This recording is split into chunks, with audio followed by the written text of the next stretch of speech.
അനുവേട്ട അപ്പം 11 കഴിഞ്ഞ നിറമാണ്. അപ്പം ടീച്ചർ കണ്ടായിരുന്നു. ഒരു എന്താ പറയാ, ഹ്യൂമർ ചെയ്യുന്ന കുറച്ച് പേര് ഭയങ്കര സീരിയസ് ആയിട്ട് ഒരു കഥ ചെയ്യുന്ന പോലെ ഭയങ്കര ത്രില്ലർ ടീച്ചർ തന്നെ ഫീൽ ചെയ്യുന്നുണ്ട്. അപ്പം ഇങ്ങനെ ഒരു ത്രില്ലേഴ്സ് എന്ന് പറഞ്ഞാൽ മലയാളികൾക്ക് പുതുമയുള്ള ഒരു കാര്യമില്ല. അപ്പം അത് ഒരു എക്സ്ട്രാ ഒരു എക്സൈറ്റ് ചെയ്യുന്ന ഒരു എലമെന്റ് ഇതിനകത്ത് ഉണ്ടായിരിക്കണം എന്ന് തോന്നിയ ഒരു എലമെന്റ് എന്തായിരിക്കും സ്ക്രിപ്റ്റിൽ? എന്ത് സിനിമയായാലും നമുക്ക് തുടക്കത്തിൽ നമ്മൾ കേൾക്കുന്ന കഥയാണ് നമ്മൾ ഓക്കെ പറയുന്നത്. അപ്പൊ അതിനുശേഷം ഈ പറയുന്നതിന് ഒരുപാട് പരിണാമങ്ങൾ ഉറപ്പായിട്ട് എല്ലാ സിനിമകൾക്കും വരും. അത് ഷൂട്ട് ചെയ്യുന്ന രീതി, പിന്നെ നമ്മൾ ആദ്യം കേൾക്കുന്ന ഒരു വൺ ലൈനോ സീൻ ഓർഡറോ ആയിരിക്കും. അപ്പൊ അത് കഴിഞ്ഞ് അതൊരു സ്ക്രിപ്റ്റായി വരും. സ്ക്രിപ്റ്റായി വന്നു കഴിഞ്ഞാൽ പിന്നെ അത് ഒരു സംവിധായകന്റെ വഴിയിൽ പോയി കുറെ പെർഫോമേഴ്സ് അതിൽ പെർഫോം ചെയ്ത് ഇത് നമ്മൾ ആദ്യം കേൾക്കുന്ന കഥയിൽ നിന്ന് ഇവോൾവ് ചെയ്ത് മറ്റൊന്നായി മാറുന്നു. എഡിറ്റിംഗ് ചെയ്യുമ്പോഴും മറ്റൊന്നായി മാറുന്ന ഒരു കാര്യം. അപ്പോൾ ഈ പറയുന്ന ഞാൻ ഈ പടം ഇതുവരെ മുഴുവനായിട്ട് കണ്ടിട്ടില്ല. അപ്പം നമ്മള് ഒരു പടത്തിന് യെസ് പറയുന്നത് അതിന്റെ ആദ്യ കാഴ്ച, ആദ്യ കേൾവിയിലാണ്. ആ ആദ്യ കേൾവിക്ക് ശേഷം ഒരു മെറ്റമോർഫോസിസ് കടന്നു പോകുന്നു. അതിനുശേഷം അത് തീരുമാനിക്കേണ്ടത് ഓഡിയൻസ്. അത് നമുക്കറിയില്ല. നമുക്ക് ആ ജഡ്ജ്മെന്റ് ഉണ്ടെങ്കിൽ നമ്മളെല്ലാ അത്തരം സിനിമകൾ മാത്രമല്ലേ ചെയ്യും. നമുക്കറിയില്ല. നമുക്ക് ഒരു ജഡ്ജ്മെന്റ് വരും. തലേ ദിവസം റിവ്യൂ വെച്ച് ഗംഭീരം എന്ന് പറഞ്ഞ സിനിമകൾ തിയേറ്ററിൽ തകർന്നത് ഞാൻ കണ്ടിട്ടുണ്ട്. നേരെ തിരിച്ച് ഇത് ഫസ്റ്റ് ദിവസം പെട്ടിയെടുത്ത് വെളിയിലേക്ക് എന്ന് പറയുന്ന പടങ്ങൾ സൂപ്പർ ഹിറ്റ്. അപ്പൊ ഇത് ഓഡിയൻസിലേക്ക് എത്തുന്നത് കംപ്ലീറ്റ്ലി ഡിഫറെന്റ് ആയിട്ടുള്ള വേറൊരു ഫോമാണ്. ആ ഒരു എല്ലാ പെർമിറ്റേഷൻസും കോമ്പിനേഷൻസും കഴിഞ്ഞ് നിങ്ങളിലേക്ക് എത്തുമ്പോൾ ദാറ്റ് ഇസ് കംപ്ലീറ്റ്ലി യുവേഴ്സ്. നമ്മൾ ഇവിടെ ഇരുന്ന് എന്ത് തള്ളിയിട്ട് ഒരു കാര്യമില്ല. ആ ജഡ്ജ്മെന്റ് എന്ന് പറയുന്നത് ലാസ്റ്റ് ഫൈനലി പിന്നെ നിങ്ങൾ കണ്ട് പറയുമ്പോൾ മാത്രമാണ് അത് ഇത്രയും നന്മകൾ ഉണ്ടായിരുന്നു അല്ലെങ്കിൽ ഇത്രയും കുഴപ്പമുണ്ടായിരുന്നു നമുക്ക് തിരിച്ചറിയാൻ പറ്റും. അതിന്റെ ഒരു ഹെൽപ്ലെസ്നെസ് പ്രത്യേകിച്ച് ആക്ടേഴ്സിന്. ഇത് എഴുതുകയും ഡയറക്റ്റ് ചെയ്യുന്നത് ഒരാളാണെങ്കിൽ നമുക്ക് പിന്നെയും ഒരു ഇതുണ്ടാവും. ആക്ടേഴ്സിന് അറിയില്ല, ക്ലൂലെസ് എന്നാണ് സത്യം. നെക്സ്റ്റ് അടിപൊളി. അതൊരു ക്വസ്റ്റ്യൻ ഉണ്ടോ? ചെറുതായിട്ട് മേക്കപ്പ് ചെയ്തിട്ടുണ്ട്.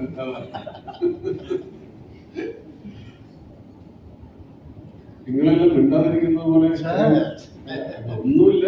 ജേർണലിസ്റ്റുകളാണ് ചിരിക്കുന്നത്. നീ അല്ലേ? നിനക്ക് അത്ര നീ ആകെയാണ് ക്യാമറ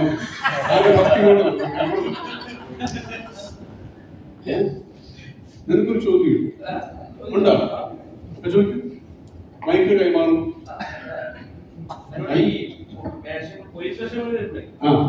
ഇതിൽ എന്ത് വെറൈറ്റിയാണ് പോലീസ് വേഷത്തിൽ ഉദ്ദേശിക്കുന്നത്? ഞാൻ പ്രത്യേകിച്ചൊന്നും ഉദ്ദേശിക്കുന്നില്ല. പോലീസ് വേഷങ്ങൾ ചെയ്യുമ്പോൾ ഇപ്പൊ നമ്മൾ ട്രാഫിക്കിൽ ചെയ്യുന്ന ഒരു പോലീസ് വേഷവും വിക്രമാദിത്യത്തിൽ ചെയ്യുന്ന പോലീസ് വേഷവും അല്ലെങ്കിൽ CBI 5 പോലത്തെ ഒരു സിനിമ ചെയ്യുന്നു ഈ അടുത്ത കാലത്ത് ഇതെല്ലാം മാറ്റം കൊണ്ടുവരേണ്ടത് ആദ്യം ബുക്കിൽ, അതായത് റൈറ്റിങ്ങിൽ ബൈ ദ ബുക്ക് മാത്രം നമുക്ക് പോകാൻ പറ്റും. അല്ലെങ്കിൽ പിന്നെ അങ്ങനെയുള്ള ഈ ഓൾ മൂവി എന്നൊക്കെ പറഞ്ഞത് ആൾക്കാരായിരിക്കും. നമ്മളതൊന്നല്ലല്ലോ. നമുക്ക് ഒരുപാട് ലിമിറ്റേഷൻസ് ഉള്ള ആക്ടേഴ്സാണ് നമ്മളെല്ലാവരും. അപ്പം ഈ തനിനിറം എന്നുള്ള സിനിമ വരുമ്പോൾ അല്ലെങ്കിൽ ഏതൊരു പോലീസ് വേഷം വരുമ്പോഴോ അല്ലെങ്കിൽ സാധാരണ വേഷം വരുമ്പോഴും നമ്മൾ ട്രൈ എന്തെങ്കിലും ഇപ്പൊ നിങ്ങളിപ്പോ കണ്ട പലപ്പോഴും രൂപത്തിൽ മാറ്റം വരുത്തി രക്ഷപ്പെടാനാണ് ആക്ടേഴ്സ് നോക്കുക. അതൊക്കെ ആൾക്കാരൊക്കെ ചെയ്തിട്ടുണ്ട്. മുട്ടയൊക്കെ അടിച്ച് മീശയൊക്കെ അടിച്ച് അങ്ങനെയൊക്കെ ചെയ്തിട്ടുണ്ട്. അന്ന് വെട്ടാതിരുന്നതാണ്. തനിനിറത്തിന് ചെയ്തിട്ട് മുടി വെട്ടിയിട്ടുണ്ട്. തനിനിറം ഇറങ്ങി മുടി വിട്ടു. സാംസന്റെ ഒക്കെ മുടി പോലെ.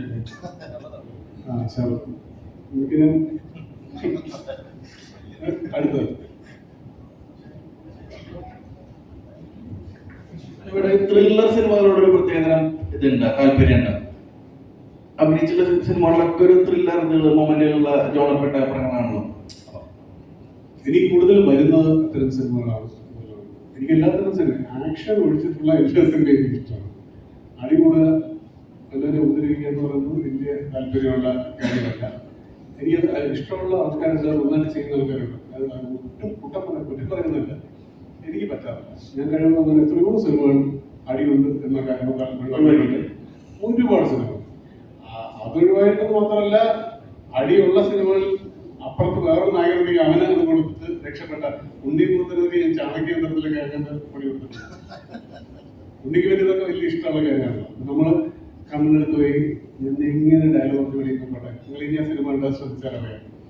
ഒരു ഡയലോഗ് പറഞ്ഞ് ഞാൻ കാപ്പിടിച്ച് ഡയലോഗ് പറഞ്ഞ് പോയിട്ട് ഉണ്ണി അടിയെ കഴിഞ്ഞ് വരുമ്പോൾ ഞാൻ കഴിഞ്ഞു. എനിക്ക് ബാക്കി അതാണ് എനിക്ക് ഇഷ്ടമുള്ള, ഇഷ്ടമില്ലാത്തൊരു ജോണർ അല്ലെങ്കിൽ ജോണർ മനസ്സിലാവുന്ന ഭാഷ എന്ന് പറയുന്നതാണ്. ഇന്ത്യയിലെ പോലീസ് ഓഫീസർ അങ്ങനെ കാറ്റഗറിയിലേക്ക് മിക്ക ആളുകളും സെലക്ട് ചെയ്യുന്നില്ല എന്റെ പേരിന്. അങ്ങനെ ഒരു ടാഗ് മനഃപൂർവ്വം തോന്നിയിട്ടില്ല. ഇതിൽ അൾട്ടിമേറ്റ്ലി പടം കിട്ടുക എന്നുള്ളത് മാത്രമേ ഉള്ളൂ അല്ലേ. ഞാൻ ഒരു സിനിമയിൽ പോലും നായകനാണെന്ന് പ്രതീക്ഷിച്ചാണ്. ഞാൻ 100 സിനിമകളിൽ നായകനായി. എനിക്ക് അർഹിച്ചതിനേക്കാൾ കൂടുതൽ അംഗീകാരം ഒരു നടൻ രീതിയിൽ കിട്ടിയ ആളാണ് ഞാൻ. 2 സ്റ്റേറ്റ് അവാർഡ് കിട്ടി, ഫിലിംഫെയർ അവാർഡ് കിട്ടി. ഇതൊന്നും ഞാൻ പൂർണ്ണമായി അറിയിക്കുന്ന കാര്യങ്ങളൊന്നുമല്ല. അപ്പൊ എനിക്ക് ആസ് എൻ ഓഡിയൻ മലയാളികൾ തന്ന സ്ഥാനം അല്ലെങ്കിൽ മലയാളികൾ തന്ന അംഗീകാരം ഞാൻ അർഹിക്കുന്നതിനേക്കാൾ കൂടുതലാണെന്ന് വ്യക്തമായി അറിയാവുന്ന ആളാണ്. ഇതുവരെ കരിയർ പ്ലാൻ ചെയ്ത് അങ്ങനെ വന്നില്ല. ഒരു കളാനുമില്ല. ആരും ഒന്നും വിളിച്ചാലും പോകും. നമ്മുടെ കോമഡി കഥാപാത്രം നിലയിൽ പോകും. എന്താ പറയുക, കോമഡി കഥാപാത്രം ആര് ചോണം അത് പിടിക്കും. പിന്നെ ആംഗ്രി ബേബീസ് ഒക്കെ കുറെ ഉണ്ട്. അങ്ങനെയൊക്കെയുള്ള തരണ്ടേ, അത് തന്നാലേ ചെയ്യാൻ പറ്റുള്ളൂ. പിന്നെ ഈ പറഞ്ഞ പോലെ അനാമന തന്ത്രി എന്ന് പറയുന്ന പോലെ മാമൂലുണ്ടേ. അതിനനുസരിച്ച് ഒരു അത്യാവശ്യം കുഴപ്പമില്ലാത്ത സ്ക്രിപ്റ്റ് ആണെങ്കിൽ നമുക്ക് രക്ഷപ്പെടുത്താം എന്നൊക്കെ തോന്നുന്ന പടമാണെങ്കിൽ, പിന്നെ ഇതൊന്നും നമ്മുടെ കയ്യിലേ അല്ല. നമ്മളെ ആദ്യം കേൾക്കുമ്പോൾ ആദിഗംഭീരം എന്ന് പറയുന്ന സാധനങ്ങളൊക്കെ പാടപട പൊട്ടി നമ്മൾ കണ്ടിട്ടുണ്ട്. 100 പടമില്ലേ, വയസ്സായി. ട്രാക്ക് മാറ്റിട്ട് ഒരു ആക്ഷൻ മാസ് ഒക്കെ പിടിക്കാനുള്ള സമയമായിരുന്നു. നീ നിന്റെ ഈ വയറ് പറഞ്ഞെങ്കിൽ ഒരാൾ മാത്രം ചെയ്താൽ മതി. പരസ്പര പൂരകമായിട്ടുള്ള ബന്ധത്തിലേക്ക് പോവാം. നീ ഇത് പറയും, ഞാൻ ആക്ഷൻ ചെയ്യാം. എല്ലാവർക്കും നീ ഇത് പറയും. അത് ക്യാമറ അങ്ങോട്ട് തിരിച്ചു വയ്ക്കും. അതിന്റെ പ്രൊഫൈലിൽ അതിങ്ങനെ നിറഞ്ഞു നിൽക്കുന്ന മുംബൈയിലേക്ക് ഒരു ക്ലോസ്. അവൻ കട്ട് ചെയ്തതാ ക്ലോസിന്റെ, അതിനിടത്തില്ല. അങ്ങനെ നീ തടി പറയുമ്പോൾ ഞാൻ ആക്ഷൻ ചെയ്യും. ആക്ഷനെന്ന് പറഞ്ഞ വിഷമിക്കണം. അന്ന് ആക്ഷൻ ചെയ്തില്ല അങ്ങനെ പറഞ്ഞു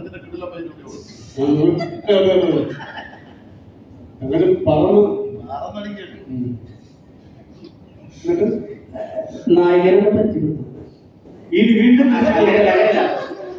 വേറെ എവിടെ കണ്ടിട്ടുണ്ട്.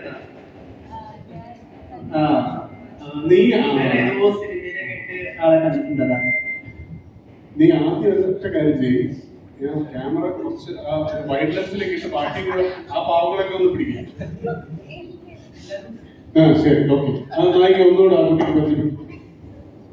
എന്റെ പേര് അരങ്ങ. ഞാൻ മുന്നേ തണ്ണീർമത്തതിനങ്ങളിൽ അഭിനയിച്ചിട്ടുണ്ട്.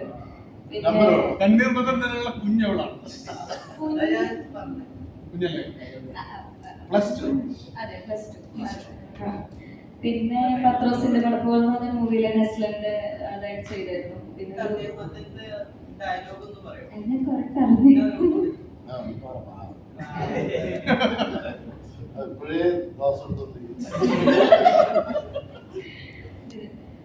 നമ്മുടെ ക്ലാസ്സിലെ ജെയ്സല്ലേ, നിന്റെ ഒടുക്കത്തെ നോട്ടാണ്. അത് നേരത്തെ തങ്കത്തെ ഒടുക്കത്തെ പറഞ്ഞ അത് ആ ഡയലോഗ് കേൾക്കാൻ വേണ്ടിയാണ് നോക്കി. ഇതില് ഇപ്പം അനൂപേട്ടനെ പോലത്തൊരു ലെജൻഡിന്റെ കൂടെയൊക്കെയാണ് അഭിനയിക്കുന്നത്. അപ്പൊ എന്തെങ്കിലും കാര്യങ്ങൾ അനൂപേട്ടനെ പഠിക്കാൻ പറ്റിയിട്ടുണ്ട്?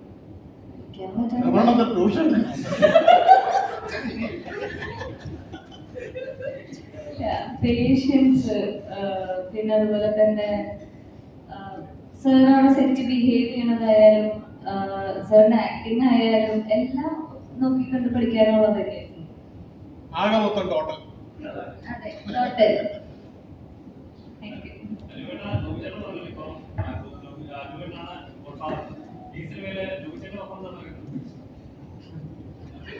ചക്കരെ ഒരു കഴിഞ്ഞ ഡിന്നറിന്റെ മാത്രം നോബിയും ശരിക്കും കാലിഫോർണിയയുടെ കാര്യം വന്നപ്പോൾ നോബി, ജോജു, അതെല്ലാം ആ ടൈമിലാണ് അവരെല്ലാം വരുന്നത്. എത്രയാണ്? 100 രൂപ. 100ഒന്നുമല്ല, ഓടാണ്. ഞാൻ അഭിനയിച്ച 100, നീ 500 ആയിക്കണം. ഒരു എണ്ണമില്ല, എല്ലാ പടത്തിലുണ്ടല്ലോ. അപ്പൊ അത് വലിയ സന്തോഷമുള്ള കാര്യമാണ്. അവരെല്ലാം ആ കാലിഫോർണിയ ആ ടൈമിലുള്ള എല്ലാ ആക്ടേഴ്സും, സൈജു ആണെങ്കിലും നോബി, എനിക്ക് ഓർമ്മയുണ്ട്. നോബിയെ എനിക്ക് ഭയങ്കര വിഷമമുണ്ടായി. കാലിഫോർണിയയില് ഇവൻ ഓടുന്നൊരു സീനുണ്ട്, മറ്റേ ആ വെട്ടിയേറ്റ്. ഇവൻ ഓടുമ്പോ ഇവൻ ഓടുന്നില്ല, കാരണം വളരെ മെലിഞ്ഞിരിക്കുന്ന ഒരാളായതുകൊണ്ട് ഓടുന്നില്ല. ഞാൻ മൈക്കിൽ കൂടെ ഇങ്ങനെ വിളിച്ച് പറഞ്ഞത് നോബി ഓട് ഓട് എന്ന് പറയുന്നുണ്ട്. അവസാനം ഇത് കേട്ട് ഫസ്റ്റ് പടമൊക്കെ ഇല്ല, ഇവൻ ഓടി, ഇവൻ വീണു, ഇവന്റെ ബോധം പോയി. വെറുതെ ഇവന്റെ ബോധം പോയി. ഞാനാണ് മൈക്കിൽ വിളിച്ച് പറഞ്ഞത് ഇവൻ ഓടാൻ. ഏതോ ഒരു തെന്നി അവിടെ സൈഡിലൊന്നും ചെന്നെടുത്ത് വന്ന് ഹാർട്ട് അറ്റാക്ക്.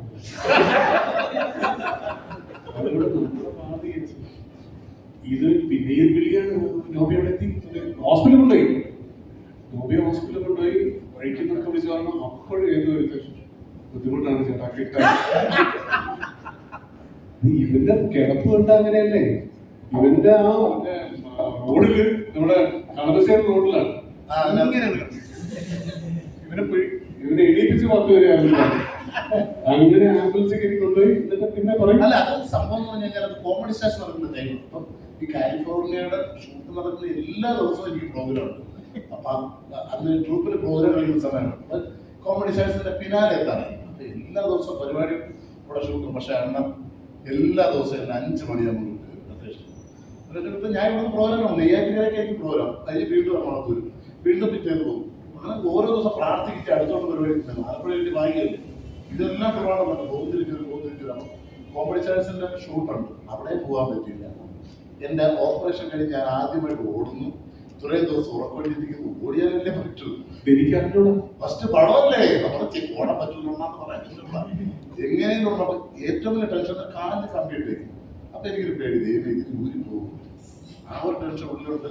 പിന്നെ ഓടണം, മറ്റേ പ്രഷർ എല്ലാം കൂടെ കൊണ്ട് തലചുറ്റി ശൈലി കുറിപ്പിട്ട് ദേഹത്ത് കൂടി ഇങ്ങനെ വീണ്. പക്ഷെ ഉഗ്ര സീനായിരുന്നല്ലേ. എന്നിട്ട് അതിന് ഏറ്റവും വലിയ കോമഡി തൃപ്പൂണിത്തുറ ഹോസ്പിറ്റലിൽ കൊണ്ടുപോയി. അപ്പം ഈ അയ്യപ്പന്മാരുടെ പ്രസാദം കറുപ്പും ഭസ്മമായിട്ടും ഫുള്ളും മാല. അപ്പം അവിടെ ഹോസ്പിറ്റലിൽ കൊണ്ടുവരുന്നപ്പോൾ നേഴ്സുമാർ ആന്ധ്ര എന്നാണ് വന്നത്. അപ്പം ശബരിമല എന്റെ കൂടെ നിന്ന് ദീപു പാർസാൽ രണ്ടുപേരും കണ്ട കറക്റ്റാണ്. അപ്പം നേഴ്സ് വന്നിട്ട് കണക്ക്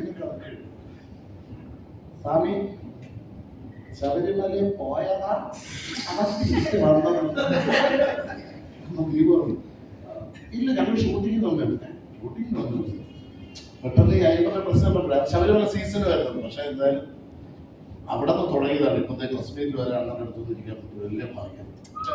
നമ്മള് ഇതില്ലേ ഉണ്ടോ? അല്ല, നമ്മളെപ്പോഴും ഈ സിനിമയിലിപ്പോ ഏതെങ്കിലും നോബിയുടെ സീൻ കണ്ടിട്ട് നമ്മളതിനെ മോശം പറയുകയോ അല്ലെങ്കിൽ അത് ശരിയായില്ല, ഇതൊക്കെ ഇതിന്റെ പിന്നിൽ ഇത്രയും കാര്യങ്ങളുണ്ട്. അതായത് ഈ ഓൾമോസ്റ്റ് 48 hours ഉറങ്ങാതെ ഒരു ഫംഗ്ഷൻ കഴിഞ്ഞ് അല്ലെങ്കിൽ ഒരു ഷോ കഴിഞ്ഞ് തിരിച്ചു വന്ന് അഭിനയിക്കുന്നു, അഭിനയം കഴിഞ്ഞ് വീണ്ടും പോകുന്നു.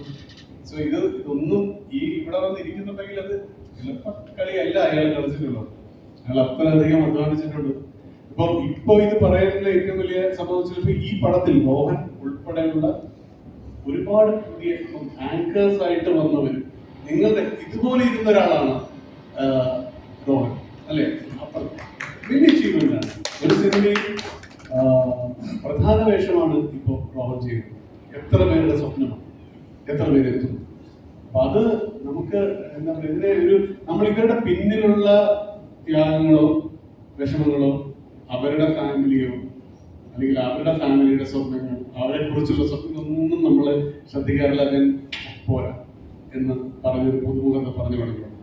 എനിക്ക് എല്ലാ കാലത്തും ഞാൻ ഏറ്റവും കൂടുതൽ സിനിമ ചെയ്തിട്ടുള്ളത് പുതുമുഖങ്ങൾ ഒപ്പം. വളരെ കുറച്ചാണ് ഞാൻ സീനിയർ ഡയറക്ടേഴ്സിലൂടെ ചെയ്തിട്ടുള്ളത്.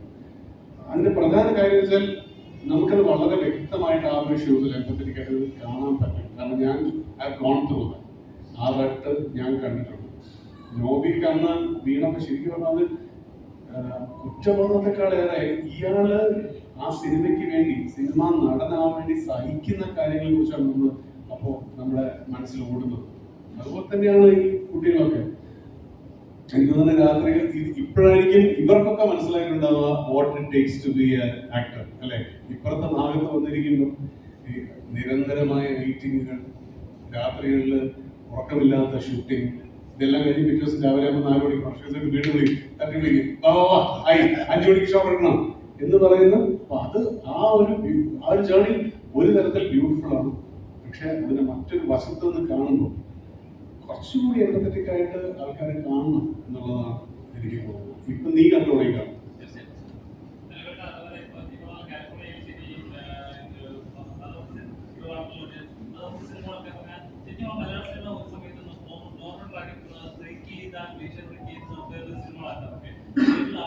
പല ജീവിതങ്ങളും ഒറ്റ സിനിമയിലും കാണിക്കാൻ ഒരു കാര്യമാണ്. അപ്പൊ അതുകൊണ്ട് സിനിമ ശരിക്കും മലയാള സിനിമ മിസ് ചെയ്യുന്നുണ്ട്.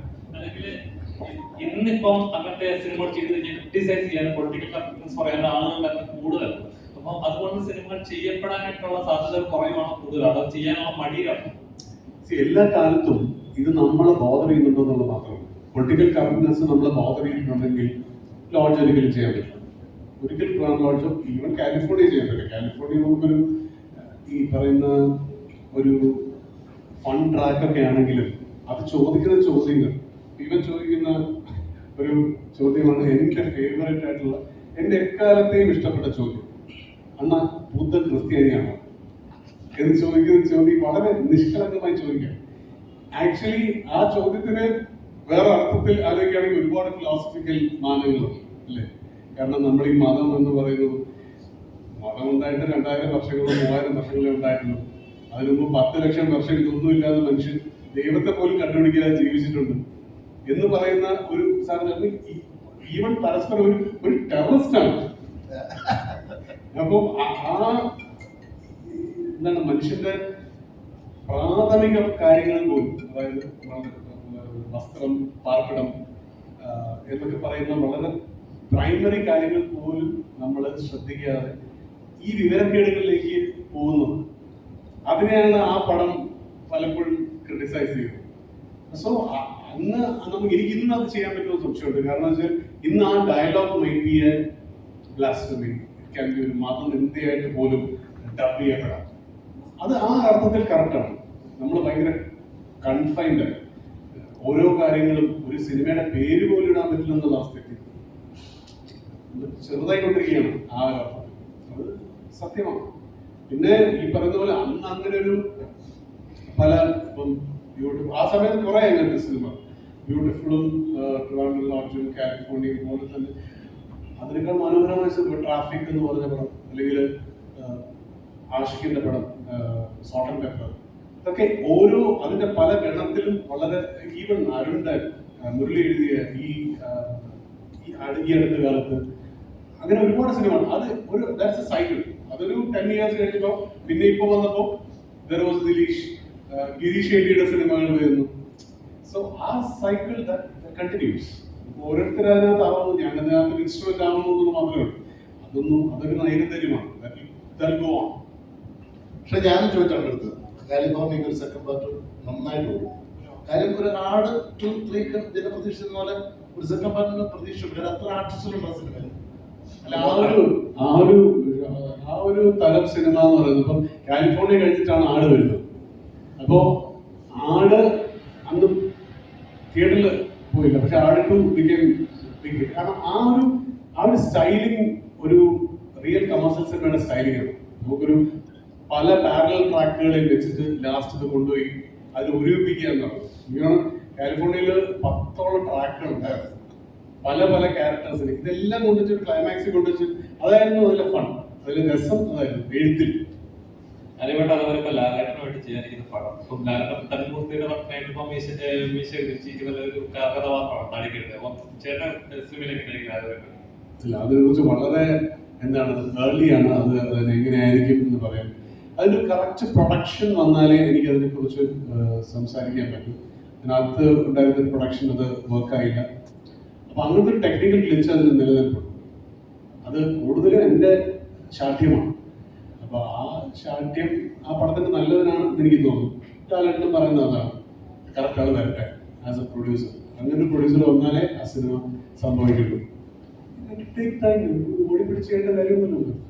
അദ്ദേഹത്തിന് ഒരുപാട് സിനിമകളുണ്ട്, എനിക്ക് തൽക്കാലം കൊണ്ടുപോകാനുള്ള സിനിമകളുണ്ട്, ഒരു സൈഡിൽ കൂടെ ഞാനും പോകും. അപ്പൊ ഏറ്റവും നല്ല, ഏറ്റവും ഹാപ്പി ആവുന്ന, ഞങ്ങൾക്ക് രണ്ടുപേർക്കും അല്ലെങ്കിൽ ആ ഹോൾ പ്രൊഡക്ഷൻ ഹാപ്പി ആവുന്ന ഒരു സ്പേസിൽ മാത്രമേ ആ സിനിമ സംഭവിക്കൂ. ഈ വർഷം ചിലപ്പോൾ നടക്കാം, അടുത്ത വർഷമായിരിക്കും.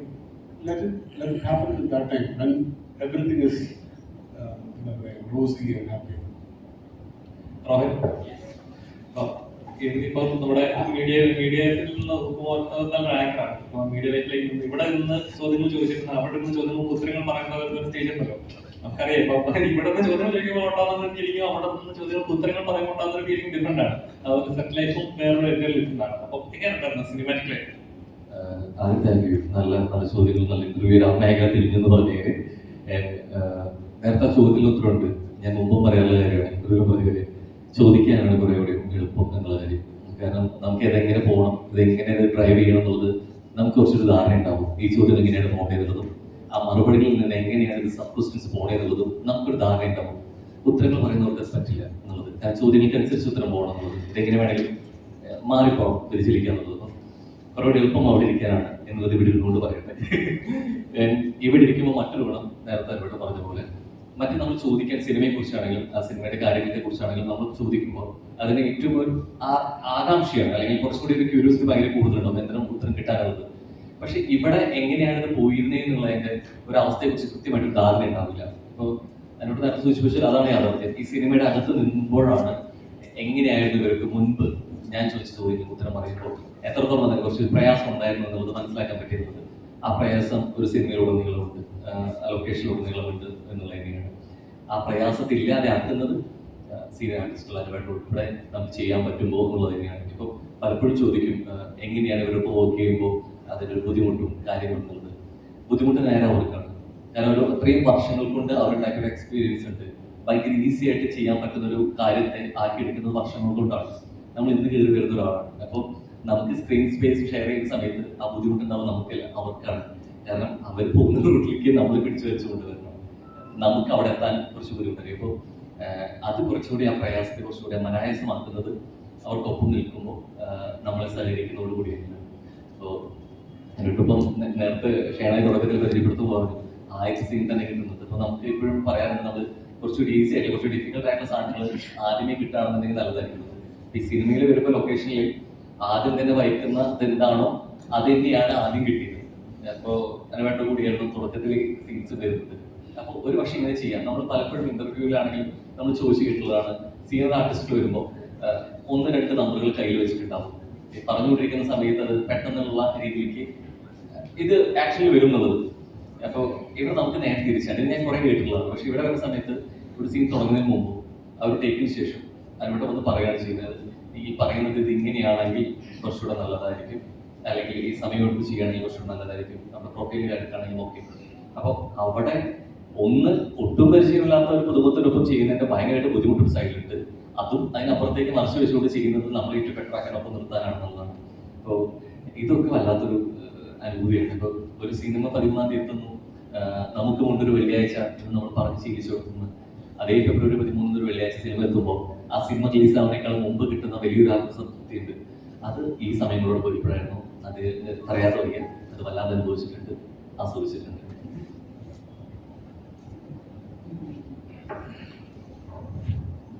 മൂന്ന് പേര് ക്വസ്റ്റ്യൻസ് ചോദിക്കുന്നുണ്ട്. അജീഷ് നീ ചോദിച്ചോ? ഈ ചോദിക്കാതിരിക്കാൻ പ്രശ്നമല്ല.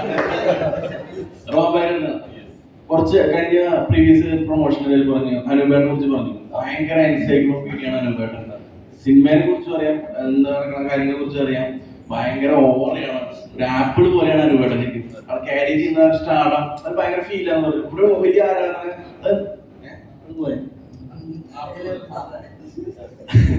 എന്തുകൊണ്ടാണ് അങ്ങനെ ഇത് പറഞ്ഞത്? അതല്ലേ ഉത്തരം. നമ്മൾ ആപ്പിൾ ഫ്രൂട്ട്സിൽ കാണുന്നത് എങ്ങനെയാണ്? നമ്മൾ ഒരു ആപ്പിൾ കഴിച്ചാൽ ഡോക്ടറെ കാണണമെന്ന് വളരെ പറയാറുണ്ട്. ഇപ്പോൾ നമുക്ക് വേണ്ടതെല്ലാം എന്നിട്ട് ഞാൻ മുമ്പേ അനുവേണ്ടോട് തെറ്റ് പറഞ്ഞു സാർ. സിനിമയിൽ വരുന്നതിന് മുമ്പ് അനുവേണ്ടെന്ന് പറയുന്ന സമയത്ത് എനിക്ക് കിട്ടുന്നത് അങ്ങനെയാണ്. കുറച്ചുകൂടെ എന്താ പറയുക ഭയങ്കര പ്രീഷ്യസ് ആയിട്ടുള്ള ഭയങ്കര കോണ്ടന്റ് അതിൽ അടങ്ങിയിട്ടുള്ള ഒരു ഫ്രൂട്ട്. അപ്പോൾ നമുക്കതിന്റെ ലുക്ക് കൊണ്ടും എപ്പോഴും ഒരുപാട് കാണുന്ന കഴിയും സെറ്റിൽ വരുമ്പോഴും ലൊക്കേഷൻ വരുമ്പോഴാണെങ്കിലും നമുക്ക് ആ വരുന്ന സമയത്ത് കിട്ടുന്ന ഒരു ഫീലിംഗ് ഉണ്ട്, നമുക്ക് ആ പ്രസൻസ് ഭയങ്കരമായിട്ട് ഫീൽ ചെയ്യുന്നുണ്ട്. അപ്പൊ അത് കാഴ്ചയും അതിനപ്പുറത്തേക്ക് നമുക്ക് ആക്ടറായിട്ടും റൈറ്ററായിട്ടും ഡയറക്ടറായിട്ടും ഒരു സിനിമയിൽ എങ്ങനെയൊക്കെ പ്രവർത്തിക്കാൻ പറ്റും അതിന്റെ സമസ്ത മേഖലയിലും കൈവയ്ക്കുകയും അതിന്റെ കൈമുദ്ര പതിപ്പിച്ച് പ്രയോഗിക്കുകയാണ്. അപ്പോൾ അങ്ങനെ കിട്ടുന്ന ഒരാളിലെ കൃത്യമായിട്ട് ഒരു എൻസൈക്ലോപീഡിയയാണ്. അത് സിനിമയിൽ മേക്കിങ്ങിൽ മാത്രമല്ല, ഒരു സിനിമയെ കുറിച്ച് മലയാള സിനിമയായിക്കോട്ടെ, സിനിമയിൽ ബന്ധപ്പെട്ട എന്ത് വിഷയങ്ങളായിക്കോട്ടെ, നമുക്ക് ചുറ്റും നടക്കുന്ന സമകാലിക വിഷയങ്ങളായിക്കോട്ടെ, എന്ത് ചോദ്യത്തിനും ഉത്തരം പറയാൻ പറ്റുന്നതാണ്. അപ്പൊ തന്നെ ഉത്തരം പ്രസവിക്കാതിരിക്കുന്നുണ്ടെങ്കിലും ഇപ്പൊ നടക്കുന്ന എന്ത് വിഷയത്തെ കുറിച്ച് പറയുകയാണെങ്കിലും അടുത്തൊരു സെക്കൻഡിലോട്ട് പോകാതെ ഉത്തരം വന്നിട്ടുണ്ടാവും. അപ്പോൾ ഇതെല്ലാം ടെക്നിക്കലായിട്ട് ഇരിക്കുക എന്ന് പറഞ്ഞു കഴിഞ്ഞാൽ ചെറിയ കാര്യമല്ല. അപ്പോൾ നമുക്ക് പലപ്പോഴും ആങ്കറായിട്ട് ഇരിക്കുമ്പോൾ ചോദ്യം ചോദിക്കാനായിട്ട് ഒരു കാര്യത്തിൽ പഠിക്കുന്നുണ്ടാവുക, ഉത്തരം പറയാനുള്ള ബുദ്ധിമുട്ടുകൾ നിശ്ചയത്തിനെ കുറിച്ച് അറിഞ്ഞിരിക്കണം. എന്ത് ചോദ്യം മുൻകൂട്ടി അറിയില്ല. അപ്പൊ അക്ഷരാർത്ഥത്തിൽ അങ്ങനെ ഒരു പിടിയായിരുന്നു എനിക്ക് ആപ്പിളായിരുന്നു അത് എക്സ്പീരിയൻസ്. എന്തെല്ലാം കൈമുറക്ക് മുടക്കിയിട്ടാണ് അതൊക്കെ പറയുന്നത് നല്ല നിശ്ചയമാണ്. ഇത് ഇവ പറഞ്ഞത് ഇതൊക്കെ ഓക്കെ സന്തോഷമുള്ള കാര്യമാണ് കേൾക്കുന്നത്, ഉദ്ദേശിച്ചതൊന്നുമല്ല. അതായത് ഞാൻ ഒരു പണിയും ചെയ്യില്ല, ഫ്രിഡ്ജിനകത്ത് വെച്ച ആപ്പ് ഇയാള് വെയിലത്ത് വർക്ക് ചെയ്യില്ല, ഇയാൾ നേരത്തെ പറഞ്ഞ ആക്ഷൻ രംഗങ്ങൾ ചെയ്യില്ല, ഇയാളുടെ സൗകര്യമുള്ള രീതിയിൽ ഇയാൾ ഏതോ ഫ്രിഡ്ജിനകത്ത് വെച്ച ആപ്പ് കൊള്ളണം. അതിലൊരു തിരുത്തുണ്ട്, നമ്മളൊന്നും കഴിച്ചില്ലെങ്കിലും ഒരു ആപ്പിൾ കഴിച്ച് നമ്മൾ ഭയങ്കര എനർജി വരും എന്ന് പറയുന്ന പോലെ അല്ലെ, ചാർജ് എന്നതുപോലെ നമുക്ക് സെറ്റില് ഭയങ്കരമായിട്ട് എങ്ങനെ സീൻ എടുക്കണം എങ്ങനെ എടുക്കണം എന്നുള്ള ടെൻഷന്റെ ഇടയ്ക്ക് ആപ്പിള് അതായത് അനുവേണ്ട പ്രസൻസ് ഉണ്ടെങ്കിൽ ആപ്പിള് കഴിച്ചു പോയി.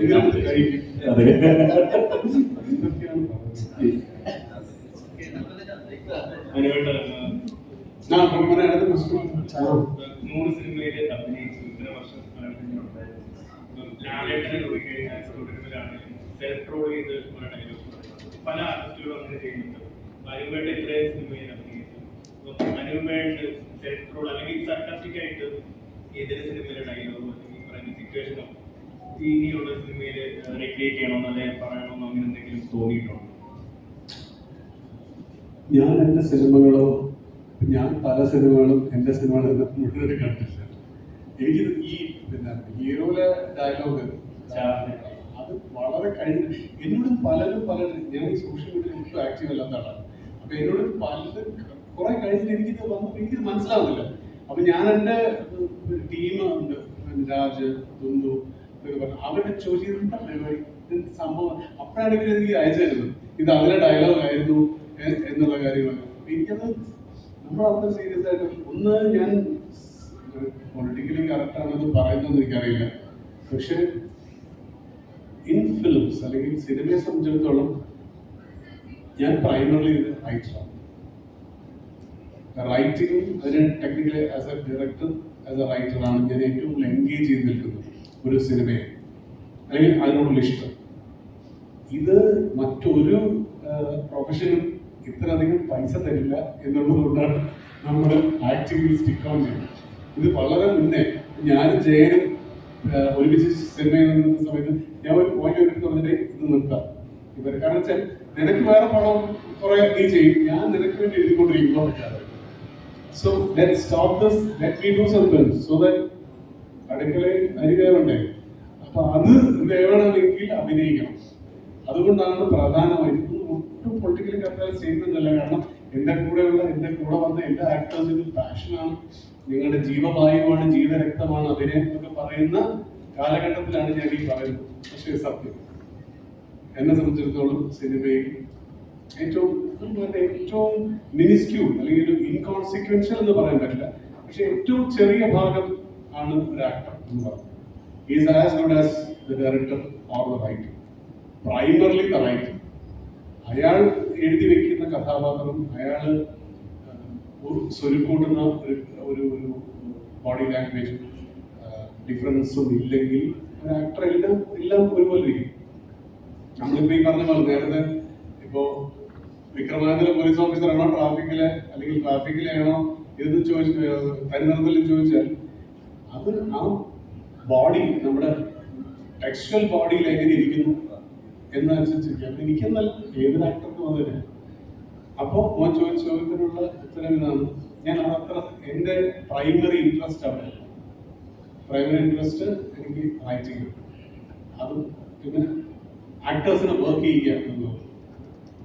ഇത് നേരത്തെ ഇൻസെന്റ് പറഞ്ഞ പോലെ അമ്പിളിയമ്മ അവിടെ കുമ്പിളെന്തെങ്കിലും ഉണ്ടോ, നല്ല ചിക്കനോ അതൊക്കെ ഉണ്ടാവുന്ന പോലെ ഇത് ഭക്ഷണം അല്ലെങ്കിൽ അടുക്കള തീ പകരാനും പടരാനുമുള്ള ഒരു മാധ്യമമായിട്ടാണ് ഞാൻ ഇതിനെ കാണുന്നത്. അതാണ് സത്യം.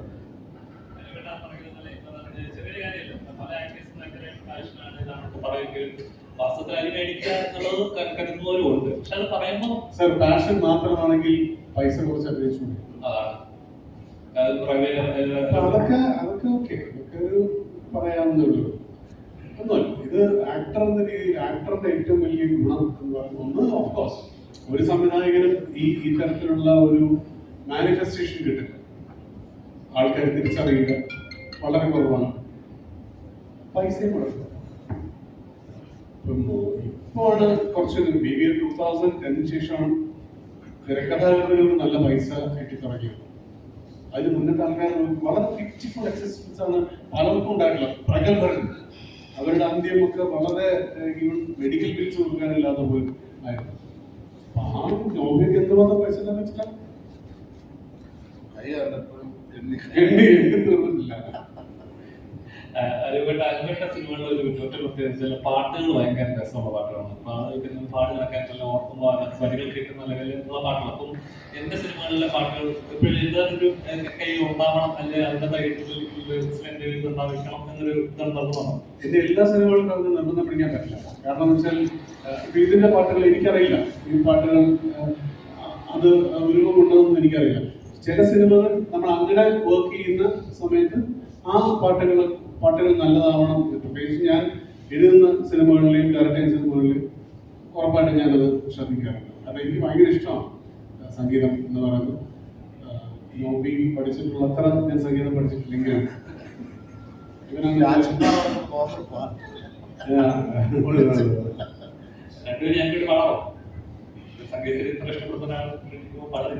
ആ ഇഷ്ടമുള്ളത് കൊണ്ടാണ് ഞാൻ നെക്സ്റ്റ് നിങ്ങളൊക്കെ മിണ്ടായിരുന്നു മക്കളെ, നിങ്ങൾക്ക് ജേർണലിസ്റ്റിന്റെ എന്തെങ്കിലും പറയണം. വീഡിയോ എടുക്കുന്ന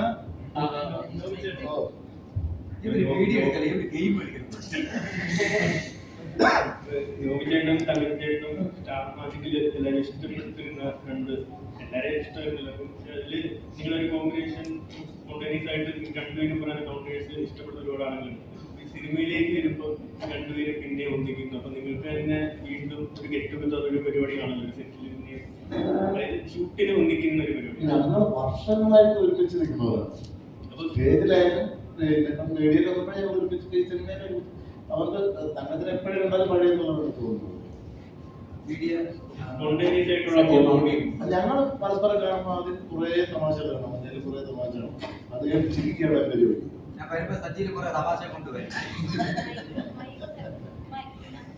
സിനിമയിൽ എത്രത്തോളം നിങ്ങൾ രണ്ടുപേരുള്ള കോമഡീസ് നമുക്ക് പ്രതീക്ഷിക്കാൻ കഴിയും? അത് എത്രത്തോളം പ്രതീക്ഷിക്കാം? ഒരു കടുക് മണിയോളം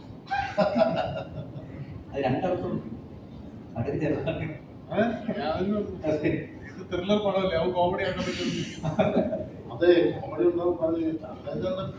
കാരണം തുലാമായിട്ടാണ് അല്ല ഈ പാട്ട് രണ്ടുപേരും പാടാൻ വേണ്ടി അനൂപ് സാറിൻ്റെ അടുത്ത് പറഞ്ഞു. പക്ഷെ ഞാനൊരു പാട്ടിലെ രംഗം കണ്ടാണ് എനിക്ക് കൂടുതലും അനൂപ് സാറിൻ്റെ അടുത്തുള്ളൊരു ഇഷ്ടം കൂടിയത്. അതെപ്പോഴും ഞാൻ പാടിക്കൊണ്ട് കിടക്കുന്ന പാട്ടാണ്. പാദ്യമായും ചന്ദ്രലേഖി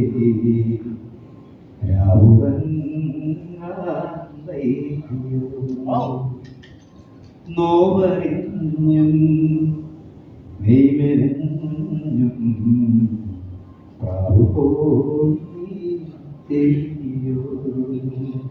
നെഞ്ചിലേതോ എന്തിനീ സാന്തമാനം പാതിമായും ചന്ദ്രലേഖി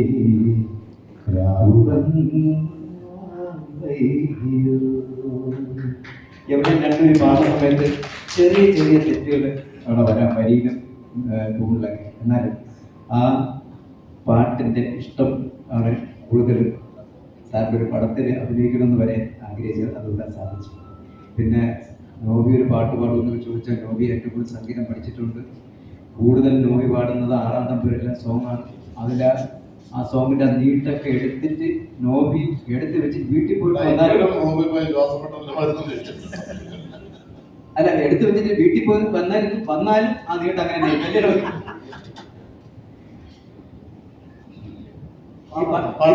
അല്ല ഈ പാട്ട് ഇവിടെ വെച്ച് പാടാൻ സാധിച്ചു. അല്ല തെറ്റുണ്ട് സാർ, ക്ഷമിക്കണം. തെറ്റൊന്നുമല്ല. അത് ഇത് ഭയങ്കര പുതുതാണ്. കാരണം വെച്ചാൽ എല്ലാവരും എന്റെ സിനിമകളിലെ പാട്ടെന്ന് പറയുമ്പോൾ കിളികൾ പറഞ്ഞു പറയും, എന്റെ രാമണിൽ പറയും. ഇത് ആദ്യമായിട്ടാണ് ഒരാള് ഈ പാട്ടിനെ കുറിച്ച്. അത് ആക്ച്വലി ഈ പാട്ട് ഈ സിനിമയ്ക്കാണ് ഉണ്ടാക്കിയതല്ല. ഇത് ചക്രം എന്ന് പറയുന്ന ലാലേട്ടനും ദിലീപേട്ടനും കൂടെ ചെയ്യേണ്ട പടത്തിന് പുത്തഞ്ചേരി എഴുതി രവീന്ദ്രകുമാർ സംവിധാനം ചെയ്ത പാട്ടാണ്. അത് ഞങ്ങൾ വാങ്ങിക്കായിരുന്നു ഈ പാട്ടിന് വേണ്ടി. അതിന്റെ രസം വെച്ചാൽ അത് ആ പാട്ട് നമ്മുടെ പല മുല്ലശ്ശേരി ആ പടത്തിന് നമുക്ക് ഈ പാട്ട് ഷൂട്ട് ചെയ്യാൻ ഇങ്ങനത്തെ ഒരു പാട്ട് പ്രത്യേകിച്ചും മാഷിന്റെ ഒരുപാട് ബ്യൂട്ടിഫുൾ ആയിട്ടുള്ള ഇതൊക്കെ ഉള്ളതാണ്. പക്ഷെ നമുക്ക് ഷൂട്ട് ചെയ്യാൻ കിട്ടിയ സമയം എന്ന് പറയുന്നത് വെറും 6 മണിക്കൂറാണ്. 6 മണിക്കൂറിലാണ് ഈ പാട്ട് ഷൂട്ട് ചെയ്തിരിക്കുന്നത്. മിനിമം 3 ദിവസം നമുക്കുണ്ടെങ്കിൽ വളരെ ബ്യൂട്ടിഫുൾ ആയിട്ട് ഷൂട്ട് ചെയ്യാറുണ്ട്. പക്ഷെ ഇത് ആൾക്കാർക്ക് അറിയില്ല. അപ്പൊ ഇത് കാണുമ്പോൾ അത് കുറച്ചുകൂടെ നന്നായിട്ട് ഷൂട്ട് ചെയ്യായിരുന്നു എന്ന് തോന്നും. പക്ഷെ നമ്മൾ 6 മണിക്കൂറേ ഉള്ളൂ. നമ്മുടെ ഇന്നത്തെ സാമ്പത്തിക സ്ഥിതി, ആ സിനിമയുടെ സാമ്പത്തിക സ്ഥിതികളാണ്. 6 മണിക്കൂറിലാണ് ആ പാട്ട് ഷൂട്ട് ചെയ്തത്. നമ്മൾ ഈ പടത്തിൽ 6 മണിക്കൂറും ഒരു പാട്ട് ഷൂട്ട് ചെയ്തിട്ടുണ്ട്. രോഹനും അങ്ങനെയൊക്കെയുള്ള ഒരു പാട്ട് നമ്മൾ 6 മണിക്കൂർ ഷൂട്ട് ചെയ്തിട്ടുണ്ട്. അത് പാട്ട് ആശയം അല്ലേ? ഒക്കെയാണ് രസം.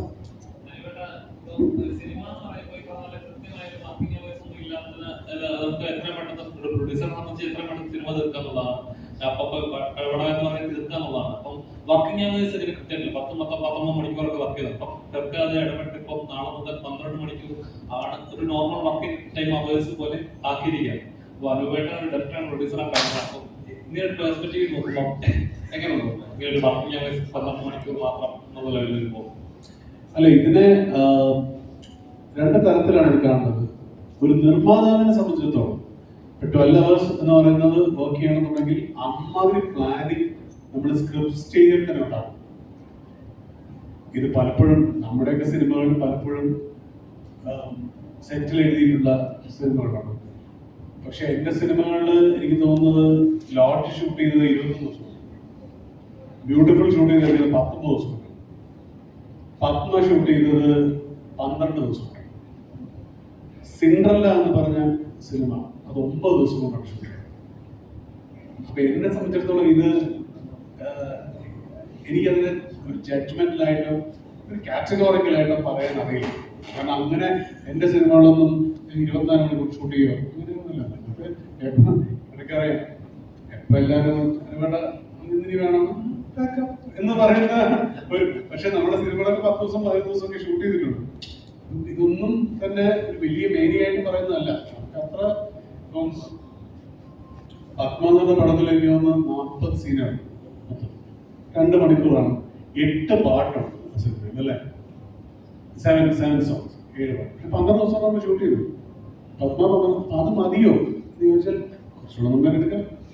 പക്ഷെ നമ്മുടെ സാമ്പത്തിക ഭദ്രത അത്രയും, ഇതെല്ലാം സാമ്പത്തിക ഭദ്രത അനുസരിച്ചിരിക്കും. ഇപ്പോൾ എന്താണ് ഒരു എക്സൽ എന്റർടൈൻമെന്റോ അല്ലെങ്കിൽ ഒരു കരൺ ജോഹർ പ്രൊഡക്ഷൻസോ വലിയ യഷ്ടാസ് ഫിലിംസോ ഒക്കെ വരുമ്പോൾ 12 മണിക്കൂറൊക്കെ ജോലി ചെയ്താലും നമ്മൾ ഹാപ്പിയാണ്, നമുക്ക് സന്തോഷമുള്ള കാര്യമാണ്. 12 മണിക്കൂർ ജോലി ചെയ്താൽ പറ്റും. ഇപ്പൊ ആ ടൈമിംഗ് പറഞ്ഞപ്പോൾ തന്നെ ഇപ്പൊ 16 ദിവസത്തെ ആദ്യത്തെ 4 മണിക്കൂർ വെയിറ്റ് ചെയ്ത് നിൽക്കുന്ന പ്രമുഖ നടന്മാരെയാണെന്ന് പ്രത്യേക കോട്ട് പറഞ്ഞു. അപ്പം ഇങ്ങനെ ഈ സെറ്റിലൊക്കെ ഈ നടന്മാർ മൂലമാണെങ്കിൽ ലേറ്റ് എന്റെ സെറ്റുകളിലൊന്നും അങ്ങനെ ഒരു സംഭവം സംഭവിച്ചിട്ടില്ല. നടന്മാര് വരാതെ വെയിറ്റ് ചെയ്ത കഥകൾ ഒരുപാട് കേട്ടിട്ടുണ്ട്. പക്ഷെ എന്റെ സിനിമകളിലൊന്നും തന്നെ അത് വലിയ ആക്ടേഴ്സ് ഉണ്ട്. ഇപ്പം ഞാൻ മമ്മൂട്ടിയോടും ലാലേട്ടനോടും സുരേഷ് ഏട്ടനോടും ഒക്കെ വർക്ക് ചെയ്തിട്ടുണ്ട്. അവരൊന്നും നമ്മൾ വരുന്നതിനേക്കാളും മുന്നേ വന്നിട്ടാണ് നമ്മൾ കണ്ടിട്ടുള്ളത്. ലേറ്റായി വരുന്നവരുണ്ടോ എന്ന് ചോദിച്ചാൽ എൻ്റെ ഓർമ്മയിലില്ല. എൻ്റെ സിനിമകളിൽ ഉണ്ടായിരുന്നില്ല. ഉണ്ടാവാം.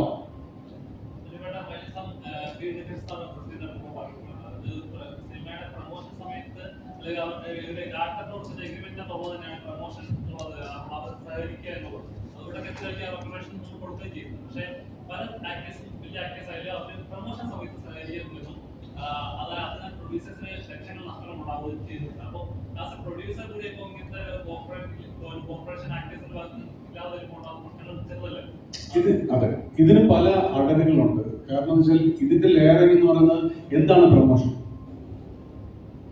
ഒരു 7 പേര് വട്ടം കൂടി ഇരുന്ന് ഒരു വലിയ ചാനലിന് കൊടുക്കുന്നതാണോ ശരിക്കും ഒരു സിനിമയുടെ പ്രൊമോട്ടിംഗ് ഒരു പാരഡൈം എന്ന് പറയുന്നതാണ്? അതാണെങ്കിൽ അതനുസരിച്ച് നമുക്ക് അതിനൊരു ഉത്തരവുണ്ട്.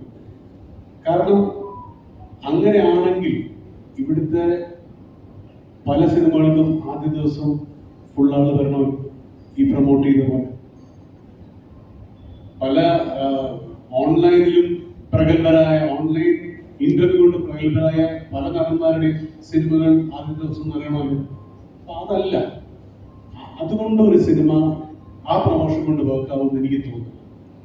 പ്രൊമോഷൻ കൊണ്ട് അതിനേക്കാൾ ഏറെ ഒരു സിനിമ വർക്കാവുന്ന അതിന്റെ വർത്ത് കൊണ്ടാണ്. എനിക്ക് personally I believe promotion should start after the films release. അന്ന് വൈകുന്നേരം അത് തുടങ്ങും. മറ്റതെല്ലാവരും അറിയും ഈ പടം ഇറങ്ങുന്നുണ്ട് എന്ന് പറയുന്നതിന് പ്രത്യേകിച്ച് ഇങ്ങനെ വട്ടം കൂടിയിരുന്ന് എല്ലാവരും വിളിച്ചിട്ട് നിങ്ങളുടെ സമയം മെനക്കെടുക്കുന്ന കാര്യമല്ല, അവരുടെ സമയം. അതുമല്ല അങ്ങനെ ഒരുപാട് പേരിൽ നിന്ന് കുറെ ഇന്റർവ്യൂസ് കൊടുത്തുകൊണ്ട് പടം വന്ന് കാണും. പടം ട്രെയിലർ കണ്ടിട്ടാണ് ആൾക്കാർ ആദ്യം തീരുമാനിക്കുന്നത് ആ പടം കാണാം എന്ന് തോന്നുന്നു. അപ്പൊ ആ ട്രെയിലറാണ് ഏറ്റവും കൂടുതൽ പ്രൊമോട്ട് ചെയ്യുന്നത്. അല്ലാതെ ഇങ്ങനെ വന്നിരുന്ന വർത്താനം പറയുമ്പോൾ ഓൺലൈൻ കണ്ടന്റ് കിട്ടും. നിങ്ങൾ ഹാപ്പിയാണ്, നിങ്ങൾക്ക് ഓൺലൈൻ കണ്ടന്റ് കിട്ടും. ഇപ്പൊ ഈ ഇന്റർവ്യൂ ഇതിപ്പോ തനിനിറം എന്ന് പറയുന്ന പടത്തിന്റെ ഇന്റർവ്യൂവിനേക്കാൾ കൂടുതൽ എന്താണായത്? എന്റെ പേഴ്സണൽ ക്വസ്റ്റ്യൻസും പഴയ സിനിമകളും ലാലേട്ട സിനിമയും ജോത്സാന സിനിമ അങ്ങനെ കുറെ സിനിമകളുടെ കാര്യമാണ് വന്നത്. തനിനിറം മറന്നുപോയി. അപ്പൊ ഇതാണോ ശരിക്കുള്ള പ്രൊമോഷൻ? It is not. ഒരു ട്രെയിലർ ഇറങ്ങി ആ ട്രെയിലറിന്റെ മാക്സിമം ആൾക്കാരിലേക്ക് എത്തിക്കാൻ, അല്ലെങ്കിൽ പഴയ പോലെ പരമ്പരാഗതമായ രീതി ഹോർഡിങ്സും പോസ്റ്റേഴ്സും നിറഞ്ഞിട്ട് ഇപ്പോൾ ഏറ്റവും വലിയ സംഭവിച്ചാൽ പലരും പോസ്റ്റേഴ്സ് ഒട്ടിക്കുന്നില്ല. പ്രൊഡ്യൂസേഴ്സ് അല്ല, പ്രൊഡ്യൂസേഴ്സ് കൊടുക്കുന്നുണ്ട് പോസ്റ്റേഴ്സ്. 1000 പോസ്റ്റേഴ്സ് കൊടുക്കുമ്പോൾ ഇവിടെ മതിലുകളിൽ ഒട്ടിക്കപ്പെടുന്നത് 200 പോസ്റ്റേഴ്സാണ് മാക്സിമം. അതുമില്ല, എല്ലാം ഡിസ്ട്രിബ്യൂഷൻ ഓഫീസിൽ കെട്ടിക്കിടക്കും. സോ ആ പ്രൊമോഷനും കൂടെ നമ്മൾ അവിടെയൊക്കെയാണ് ഞാൻ പറഞ്ഞത് ഒരുപാട് അടവുകളുള്ള ഒരു കാര്യമാണ്. ഓഫ്കോഴ്സ് നമ്മൾ ആസ് ആക്ടേഴ്സ് നമ്മൾ ആദ്യത്തെ എഗ്രിമെന്റ് ഒപ്പിടുമ്പോൾ പ്രൊമോഷന് വരണം എന്നുള്ളതുണ്ട്. ഇതേ സമയം ഈ എഗ്രിമെന്റിൽ പറയുന്നില്ല ഏത് സമയത്താണ് പ്രൊമോഷൻ. നിങ്ങളുടെ സിനിമ ഇന്ന മാസമാണോ റിലീസ് ചെയ്തത്, ആ സമയത്ത് നമ്മളിപ്പോൾ ഏതെങ്കിലും ഒരു ആക്ടർ ജമ്മു കാശ്മീരിൽ ഷൂട്ട് ചെയ്യാണ്, അവിടെ 10 ദിവസം കൃത്യമായിട്ടൊരു മിലിറ്ററി ഏരിയയിൽ ഷൂട്ട് ചെയ്യുന്നു. ഈ 10 ദിവസം അയാൾക്ക് അവിടെ ഷൂട്ട് ചെയ്യാൻ പറ്റും. അയാൾ അവിടെ വേണ്ടേ? ഇവർ പറഞ്ഞ സമയത്തൊന്നും ആയിരിക്കില്ല റിലീസ് വരുന്നത്. അപ്പൊ ഇതെല്ലാം അങ്ങോട്ടും ഇങ്ങോട്ടുള്ള ഒരു സ്നേഹത്തിലും വിശ്വാസത്തിലുമാണ് ഇതെല്ലാം സംഭവിക്കുന്നത്. പിന്നെ സിനിമയുടെ വർത്തിൽ ആ സിനിമയ്ക്ക് പ്രൊഡ്യൂസർ എത്രമാത്രം ഇൻവെസ്റ്റ് ചെയ്യുന്നുണ്ട്, ആസ് എ പ്രൊഡ്യൂസർ മാർക്കറ്റിംഗിലേക്ക് എത്രമാത്രം ഇൻവെസ്റ്റ് ചെയ്യുന്നുണ്ട്. അപ്പൊ അങ്ങനെ ഒരു സിംബയോട്ടിക് റിലേഷൻ പ്രൊഡ്യൂസറും ആർട്ടിസ്റ്റുകളും തമ്മിൽ ഉണ്ടാകുന്ന സിനിമകൾക്കെല്ലാം എല്ലാ ആർട്ടിസ്റ്റുകളും വരുന്നുണ്ട്. ഈ ടൈമിൽ വേറൊരു ഷൂട്ടിംഗ് ആണെങ്കിൽ എന്ത് ചെയ്യാൻ പറ്റും? ആ പ്രൊഡ്യൂസർ വിടും, അത് മറ്റൊരു പ്രൊഡ്യൂസർ അല്ലേ, അയാളുടെ ലക്ഷങ്ങൾ മുടങ്ങി ചെയ്യുന്നതല്ലേ. നമുക്ക് അത് ഒരുപാട് എന്താ പറയുക മൾട്ടി പ്രോങ്ഡ് ആയിട്ടുള്ള ഒരു ക്വസ്റ്റ്യനും മൾട്ടി പ്രോങ്ഡ് ആയിട്ടുള്ള ആൻസറും ആയിരിക്കും ഇതിന്. There is no hard and fast rule to this.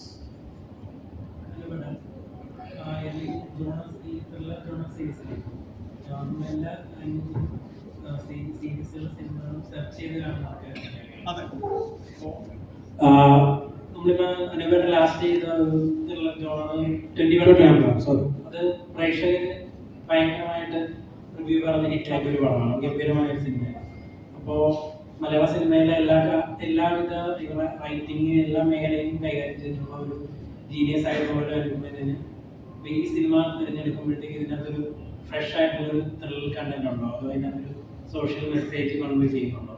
അല്ല, ഇതിന്റെ കാര്യം വെരി ഇമ്പോർട്ടൻറ്റ് ക്വസ്റ്റ്യൻ ആണ്. ഇതിന്റെ ഒരു കാര്യം എന്ന് പറയുമ്പോൾ ഇപ്പോൾ പോസ്റ്റ് കോവിഡ് നമ്മുടെ ഓഡിയൻസ് എന്ന് പറയുന്ന ഒരു എന്താ പറയുക കൊളോസൽ ഷിഫ്റ്റാണ് അവർക്ക് ഉണ്ടായിട്ടുള്ളത്. കാരണം ഇവര് ഇംഗ്ലീഷിൽ എന്നല്ല സ്പാനിഷും എല്ലാ ലാംഗ്വേജിലെയും ത്രില്ലേഴ്സ് കണ്ട്, ഏറ്റവും കൂടുതൽ ത്രില്ലേഴ്സ് ആണല്ലോ OTT-യിൽ വരുന്ന സാധനം.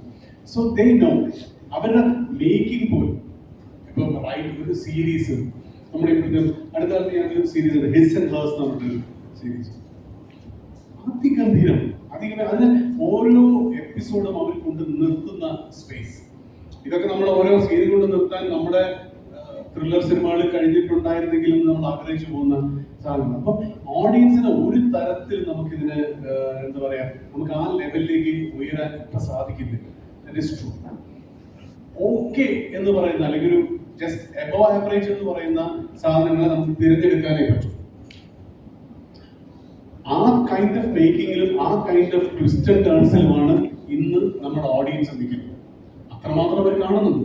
നെറ്റ്ഫ്ലിക്സിലും ആമസോണിലും ഒക്കെയുള്ള സീരീസ് എന്ന് പറയുന്നത് അത് യൂറോപ്യൻ ആയിക്കോട്ടെ, കൊറിയൻ ആയിക്കോട്ടെ, അമേരിക്കൻ ആയിക്കോട്ടെ, എല്ലാം നമ്മളെക്കാളും വളരെ ഹൈ ടോപ്പ് നോച്ച് തോട്ടുകളിൽ നിന്നുണ്ടാകുന്നു. As you said, it is a very important question. ഇതെങ്ങനെ തിരഞ്ഞെടുക്കും? നമ്മളുടെ ടേബിളിൽ വരുന്നതിൽ ഏത് ബെറ്റർ എന്ന് പറഞ്ഞ് തിരഞ്ഞെടുക്കാനേ പറ്റും. പിന്നെ ആസ് എ സെഡ് ഏർലിയർ, നമ്മൾ ആ സമയത്ത് ഈ കൺസെപ്ഷൻ സ്റ്റേജിൽ കണ്ടൊരു സിനിമയായിരിക്കില്ല പിന്നീട് വരുന്നത്. ചിലപ്പോൾ അതിനേക്കാൾ വളരെ നന്നാവാം, വരുന്ന വളരെ മോശമാവും, ചിലപ്പോൾ ആവറേജ് ലെവലും. നമുക്കൊന്നും ചെയ്യാൻ പറ്റില്ല. നമ്മൾ നിരായുധരാണ്. ആസ് ആക്ടേഴ്സ് നമ്മൾ ഹെൽപ്ലെസ്. അതിനോട് അതേപോലെ ഇപ്പം ഒരു 1-2 പടങ്ങൾ വിജയിക്കുന്നതിന് അവരുടെ റെമ്യൂണറേഷൻ സാലറി ഭയങ്കര ഭീമമായ തുക ഇപ്പോ നിലവിൽ ആൾക്കാർ പറയുന്നുണ്ട്. അപ്പൊ അതേപോലെ ഇപ്പൊ ലാലേട്ടനാണെങ്കിൽ തന്നെ ഈ അടുത്ത കാലത്താണ് കോടികൾ മേടിക്കാൻ തുടങ്ങിയ പ്രൊഡ്യൂസേഴ്സും പറയുന്നുണ്ട്. അപ്പം ഇപ്പം വരുന്ന പുതിയ ജനറേഷൻ ആൾക്കാർ 1-2 പടം ഹിറ്റാകുന്നതിന് ഭീമമായ തുക ആവശ്യപ്പെടാറുണ്ടോ? അങ്ങനെ എന്തെങ്കിലും തോന്നിയിട്ടുണ്ടോ? നിങ്ങളൊരു കടയിൽ പോകുമ്പോൾ, ഒരു പലവ്യഞ്ജന കടയിൽ പോകുമ്പോൾ, അവിടെ നിങ്ങൾക്ക് ഇഷ്ടമുള്ള ഒരു വെജിറ്റബിൾ ഇരിക്കും, വെണ്ടയ്ക്ക, അല്ലെങ്കിൽ അപ്പുറത്ത് ഒരു വഴുതനയ്ക്ക, ഒരു പാവയ്ക്ക. പാവയ്ക്കയ്ക്ക് ഭയങ്കര വിലയാണ്. പാവയ്ക്കയ്ക്ക് 100 രൂപ, വഴുതനയ്ക്ക് 20 രൂപ. നിങ്ങൾക്കൊരു ഓപ്ഷൻ ഉണ്ട്, വഴുതനയ്ക്ക് എടുക്കാം. നിങ്ങൾ ആ 100 രൂപ എടുക്കുന്നുണ്ടെങ്കിൽ ആ പാവയ്ക്കയ്ക്ക് വർത്തമാണെന്ന് നിങ്ങൾക്ക് തോന്നുന്നല്ലോ.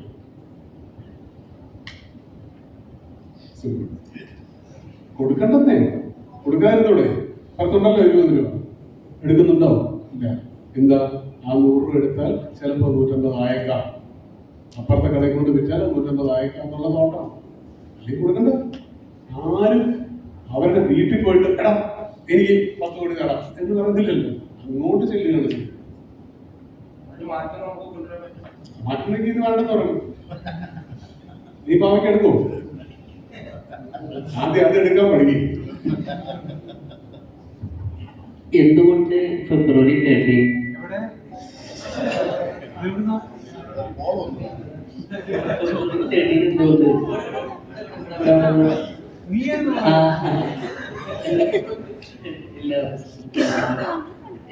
നീ സിനിമയിൽ വരാൻ സാധ്യതയുണ്ട്.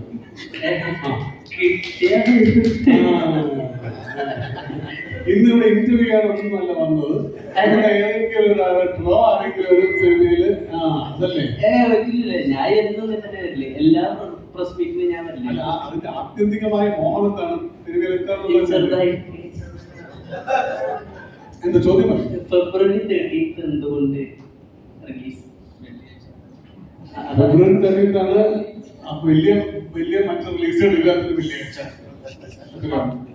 അല്ല, 14 പ്രത്യേകത ഉണ്ട്. വാലന്റൈൻസ് ഡേ ഒക്കെ. അതെ, വാലന്റൈൻസ് ഡേക്ക് ഒരു ത്രില്ലർ പടമല്ല. തലേദിവസം ത്രില്ല് ചെയ്ത് ദിനാണ് വേണമെങ്കിൽ 14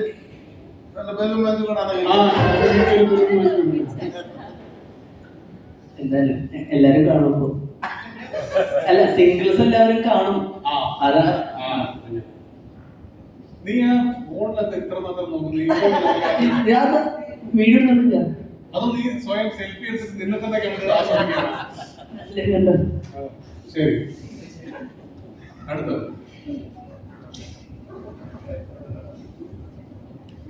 ഞങ്ങളിത് അങ്ങോട്ട് ഷൂട്ട് ചെയ്യുന്നുണ്ട് കേട്ടോ. നോക്കി എവിടെ ചോദ്യം ചോദിക്കുന്ന ആൾക്കാരൊക്കെ ജേർണലിസ്റ്റ് അസോസിയേഷൻ വഴിയിലാകും ആ ചോദിക്കുന്നു. നീ തന്നെ അനുവിടെ കുറെ കിടിലൻ സ്ക്രിപ്റ്റ്സ് ഒക്കെ മുമ്പ് കൊണ്ടുവന്നിട്ടുണ്ട്. ഇപ്പൊ നേരത്തെ പറഞ്ഞ പോലെ കോവിഡിന് ശേഷം മലയാളി പ്രഷർ ഒരുപാട് മാറിയിട്ടുണ്ട്. അനുവേട്ടൻ ആക്ച്വലി ഒരു ലോ മീൻസ് അഡ്വക്കേറ്റ് ആണല്ലോ. അപ്പോ നോർമൽ ഓഡിയൻസിലല്ലേ നമ്മൾ മലയാളികൾക്ക് അറിയാത്ത അല്ലെങ്കിൽ പലർക്കും അറിയാത്ത കുറെ നിയമവശങ്ങളെ പറ്റി അനുവേട്ടൻ അറിയാമല്ലോ. അപ്പൊ ആ നിയമങ്ങൾ വെച്ച് ഒരു നല്ല കഥയും കഥാപാത്രങ്ങളും സൃഷ്ടിച്ച് നല്ലൊരു കിടിലൻ സിനിമ, മലയാളി പ്രേക്ഷകരെ ഞെട്ടിക്കുന്ന രീതിയിലുള്ള ഒരു കിടിലൻ സിനിമ അനുവേട്ട വക നമുക്ക് പ്രതീക്ഷിക്കാവുന്നതാണ് എന്റെ ചോദ്യം. വേണ്ടി വന്നേക്കും. ഐ മീൻ ഇതിനിടയ്ക്ക് ഇങ്ങനെ അനുവേട്ട പോസ്റ്റ് ചെയ്തൊരു പിക്ചർ ഞാൻ കണ്ടായിരുന്നു അഡ്വക്കേറ്റിന്റെ. അത് കണ്ടപ്പോ അങ്ങോട്ടേക്ക് പിക്ചർ പോസ്റ്റ് ചെയ്യുമ്പോൾ ഇതൊക്കെ പിക്ചർ പോസ്റ്റ് ചെയ്യുന്ന എന്റെ അഡ്മിൻസ് ആണ് ബാക്കിയിരിക്കുന്ന കക്ഷികൾ.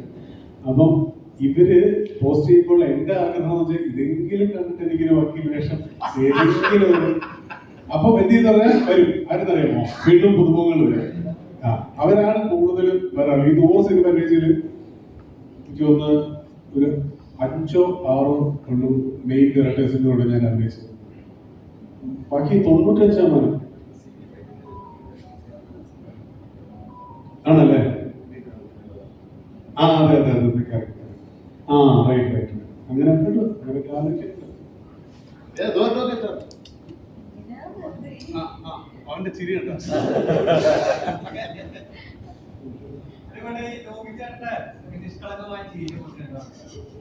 ഇവന്റെ തനി നിറം നമ്മൾ ഇതിൽ വെളിവാക്കി.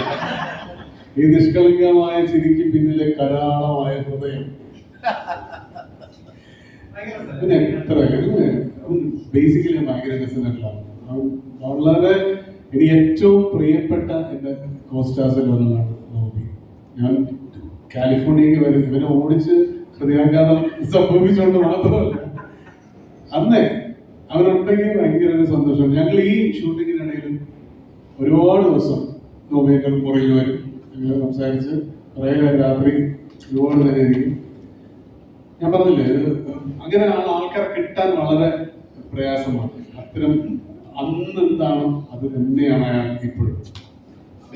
നമ്മൾ ആദ്യമായിട്ട് തുടങ്ങിയ സമയത്ത് അന്ന് മുതൽ നമുക്ക് അമ്മ എന്ന് വിളിച്ച് പ്രിയപ്പെട്ട നമുക്ക് ചേർത്ത് പിടിക്കാൻ പറ്റിയ ഒരു സിനിമയാണ് അങ്ങനെയുണ്ട്. നമുക്ക് ധൈര്യമായിട്ട് വിളിക്കാം, നമുക്ക് എപ്പോഴും പോയി കാണാം, എന്താവശ്യം പറഞ്ഞാലും നമ്മളെ സഹായിക്കുന്ന ഒരാളാണ്. അതാണ് ഞാൻ പറഞ്ഞത് എൻ്റെ ജീവിതത്തിൽ വലിയൊരു മാറ്റം കൊണ്ടുവന്ന ആളാണ്. ഞാനിന്നും ഞാൻ പറഞ്ഞില്ലേ ആദ്യമായിട്ട് എനിക്ക് നെഗറ്റീവ് ഒരു കമന്റ് വന്നു. ഇവരെയൊക്കെ ആരുടെ സിനിമയിലെടുത്ത് ഒരു കമന്റ് ഞാൻ വിഷമിച്ച് ഞാൻ ദൈവമേ കാര്യം നമ്മൾ ഇത്രയും വർഷം ഉൾക്കൊള്ളി മിമിക്രി കളിച്ചിട്ട് ഒരു സിനിമയിൽ അവസരം കിട്ടാം വലിയൊരു സംഭവം. അപ്പോൾ കാലിഫോർണിയ ഞാൻ അങ്ങനെ വിളിച്ചു. എന്നാൽ എനിക്ക് ഇതുപോലൊരു സംഭവം ചില പ്രശ്നം ഉണ്ടാകുന്ന എനിക്ക് ഫീലിംഗ് ആയിട്ട് ഭയങ്കര വിഷമായി വരും. അപ്പൊ അണ്ണാനടുത്ത് വന്നൊരു ഡയലോഗ്, നിന്നെ ശ്രദ്ധിച്ചു തുടങ്ങി അതുകൊണ്ടാണ് ഇങ്ങനെ ചുരുങ്ങിയതൊക്കെ വന്നോളൂ. സത്യമാണോ? ഞാൻ പിന്നെ ഇപ്പൊ കമന്റ് നോക്കാം ദൈവസഹായിച്ച് കുറച്ച് വർക്ക് കിട്ടി അതുപോലെ സന്തോഷം. കാര്യം അതിന് ഞാൻ പറഞ്ഞില്ല ഇപ്പോഴും ഈ പ്രസ് മീറ്റിംഗിൽ നിങ്ങളുടെ മുമ്പേ ഇരിക്കാൻ പറ്റിയൊരു കാരണം ഇല്ല വായിച്ചാലും പ്രശ്നം. സൈബർ അറ്റാക്ക് വരുന്നു. ഒരാളെന്നെ വിളിച്ചിട്ട് പറഞ്ഞു ബിഗ് ബോസിലേക്ക് എനിക്ക് സൈബർ അറ്റാക്ക് സഹിക്കാൻ പറ്റില്ല. നമ്മൾ ഫോൺ ഓഫ് ചെയ്ത് ഞാൻ ഇപ്പൊ കുഴപ്പമില്ല. ഇത് കേൾക്കുന്നതേ ഉള്ളൂ, ഒരു ഗുണമൊന്നുമില്ല, ഒരു ഗുണമില്ല. Seriously with all due respect to all those commenting people, ഒരു ഗുണമില്ല. നമ്മൾ കേൾക്കാറില്ല, കാണാറുമില്ല. കാരണം അവരെയും പലരെയും എല്ലാവരെയും ഞാൻ പറയുന്നില്ല, അവരുടെ ഡീപ്പായിട്ടുള്ള ഒരു ഫ്രസ്ട്രേറ്റഡ് സ്റ്റേറ്റിൽ നിന്നാണ് അവരിത് പറയുന്നത്. അവര് ഈ പറയുന്ന ഒരാൾ നോബി ഒരു പുതിയ കാർ വെച്ചത് വഴി പോകുമ്പോൾ അത് കാണുന്നവന് ഉണ്ടാകുന്ന ആ സമയത്തുള്ള ഇത് മാത്രമാണ്. അല്ല നോബിയോട് പേഴ്സണലി ഒരു വിരോധവും അയാൾക്കില്ല. നാളെ നോബി വിളിച്ച് ചക്കരെ വാങ്ങുന്ന ഒരു മുത്തം കൊടുത്ത് അവ എന്റെ പൊന്ന് നോവിച്ചേട്ടാന്ന് ഒന്ന് വരും. നേരത്തെ ഒരു ദിവസം ഞാൻ എയർപോർട്ടിൽ ഒരാൾ സൈഡിൽ ഭയങ്കര ചെയ്തു. അപ്പൊ ഞാൻ എന്തോ കോമഡി കണ്ടിട്ട് ഞാൻ ഇല്ല ഞാൻ കമന്റ് വെച്ചിരിക്കുന്നു. ചിലർ ഭയങ്കര രസമുണ്ട് എഴുതുകയും ചെയ്യും കമന്റ്. അല്ല ഇതുകൊണ്ട് അതില് അഭിനയിക്കാൻ ഇഷ്ടമുള്ളവർക്ക് കമന്റുകൾ വായിക്കാം, വായിക്കാതിരിക്കുന്നതാണ് നല്ലതാരും ചെയ്യുന്നത്. ഇതൊക്കെ നമുക്കറിയാലോ, നമ്മൾ എത്രമാത്രം ലിമിറ്റഡ് ആണെന്നുള്ളത് വളരെ വ്യക്തമായിട്ട് അറിയാവുന്ന ആൾക്കാരാണ് ഒരുമാതിരിപ്പെട്ട എല്ലാ ആക്ടേഴ്സും ഡയറക്ടേഴ്സും എല്ലാവരും. എന്തിനും മറ്റുള്ളവരുടെ വായിക്കേണ്ട ഒരു കാര്യവും നമുക്കില്ല. Just ignore. ബാക്കിയുള്ളവരൊക്കെ പറഞ്ഞ താരചാണകത്തൊരു സാധാ ഒരു മനുഷ്യരാണ് അനുഭവം എന്ന് പറയാൻ അങ്ങനെ അല്ലല്ലോ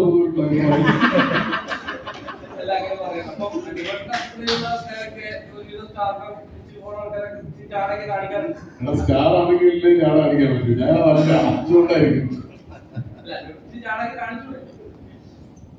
എങ്ങനെ നീ അതൊന്ന് പറഞ്ഞത് അനുസരിച്ച് ചെയ്യാം. അല്ല യൂഷ്വലി എങ്ങനെയാണ് താരചാരയുടെ ഒരു ലക്ഷണങ്ങൾ അല്ലെങ്കിൽ അപലക്ഷണങ്ങൾ എന്തൊക്കെയാണ്? നീ പറയണം. നീ ഇത്രയും ആൾക്കാരെ കാണുന്നതല്ലേ, നീ ആൾക്കാരുടെ പേരെടുത്ത് പറയണം. ഒരു ആളുടെ പേര് നല്ല താരചാരമുള്ള ഒരു ആക്ടറുടെ പേര്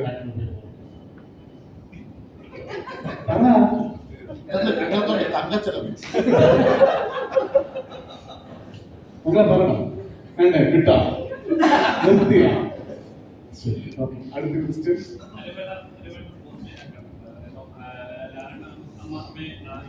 അതെ അതെ.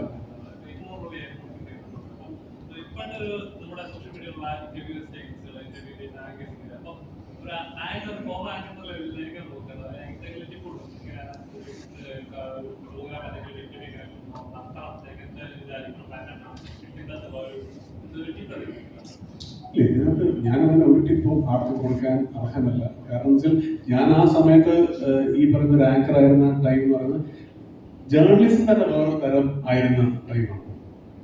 ഇപ്പൊ ഇത് കുറച്ചുകൂടെ എന്റർടൈനിങ് ആയി. അന്നത്തെ എൻ്റെ ശുഭദിനം അതിൻ്റെ രാവിലത്തെ ആങ്കറിൽ കണ്ടു കഴിഞ്ഞാൽ ഉറങ്ങും. കാരണം ഇത് കംപ്ലീറ്റ് എവിടെന്നെങ്കിലുമൊക്കെ പഠിച്ചുകൊണ്ട് വന്നിട്ട് സാഹിത്യം പറഞ്ഞിട്ടുള്ള പരിപാടിയായിരുന്നു. അപ്പൊ അതില്ലല്ലോ. നമ്മുടെ ഭാഷ തന്നെ ഒരു 2010 ഭാഷ 2001 ഞാൻ ആ ടൈമിലാണ് ലിറിക്കലാണ്. അത് ബേസ് ചെയ്ത് നിന്നുകൊണ്ടിരുന്നത് പോയമിയിലും വിജയനിലും MTയിലും അങ്ങനത്തെ ഒരു ഭാഷയാണ്. ഇന്ന് ആ ഭാഷ എന്ന് പറയുന്നത് ക്രിഞ്ചായി അല്ലേ? ഇന്ന് വളരെ കൊളോക്കിയലായിട്ട് സംസാരിക്കുന്നതിനെയാണ് നമ്മൾ. അത് തെറ്റേ അല്ല, അത് മാറും. അത് എല്ലായിടത്തും മാറിയിട്ടുണ്ട്.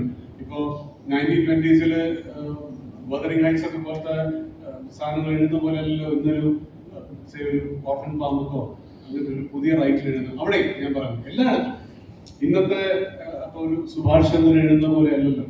അല്ലെങ്കിൽ പണ്ടൊക്കെയുള്ള നോവലുകളിൽ ഞങ്ങൾ ഇന്നലെ ഞാൻ അച്ഛനും അമ്മയും കൊണ്ട് തസ്റാക്കി ഖസാക്കിന്റെ ഇതിഹാസം അവിടെയാണ് തസ്റാക്കുന്ന സ്ഥലത്താണ് വിജയൻ എഴുതുന്നത്.